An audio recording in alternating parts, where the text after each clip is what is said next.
ভৈরবে কালিকা প্রাসাদ ইউনিয়ন পরিষদের দীর্ঘদিনের দখলে থাকা যাত্রী ছাউনিতে চলছে ফলের দোকান।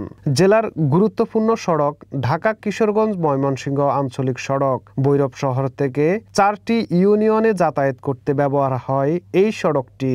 সড়কে যাতায়াত করতে গিয়ে প্রখর রোদ জট বৃষ্টিতে সাধারণ যাত্রীরা যেন ভোগান্তিতে না পড়ে সেই দিক বিবেচনা করে সরকারের বিভিন্ন দপ্তর বিভিন্ন বাস স্ট্যান্ডে সাধারণ যাত্রীদের জন্য সড়কের পাশে যাত্রী ছাউনি নির্মাণ করে। সাধারণ যাত্রীদের বিশ্রামের জন্য তৈরি করা যাত্রী ছাউনিগুলোর বেশিরভাগই এক শ্রেণীর লোকজন তাদের ব্যবসায় সাজিয়ে দখল করে রেখেছে। উপজেলার কালিকাপ্রাসাদ ইউনিয়নের বাস স্ট্যান্ড সড়কের পাশে 3টি যাত্রী ছাউনি রয়েছে।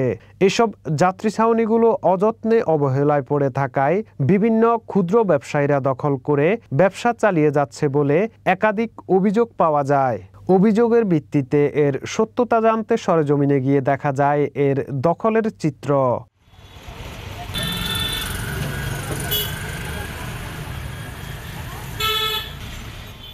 কালিকা প্রাসাদ বাস স্ট্যান্ডের 3টি যাত্রী ছাউনির মধ্যে ইউনিয়ন পরিষদের নির্মাণ করা ছাউনি দখল করে 2টি ফলের দোকান করে তারা ব্যবসা সাজিয়ে বসেছে। এর ফলে ছাউনির ভিতর ও বাহিরে যাত্রী বসার ও দাঁড়ানোর কোনো পরিবেশ নেই।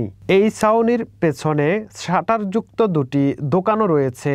ওই 2টি দোকান ভাড়ায় চালাচ্ছেন বলে জানান ফল ব্যবসায়ী ইউসুফ ও জুয়েল মিয়া। এলাকা বিভিন্ন বুঝছেন না, যাত্রী আইলে বসে এরকম আর কি চলছে আর কি।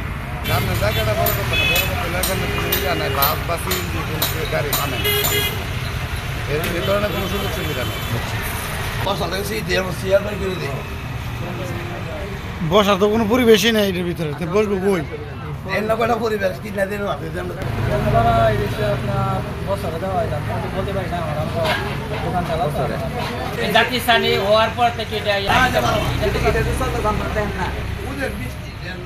কালিকা প্রসাদ যাত্রী ছাউনি দীর্ঘদিন ধরে অবহেলিত একটা যাত্রী ছাউনি ছিল এবং একটা নোংরা পরিবেশ ছিল।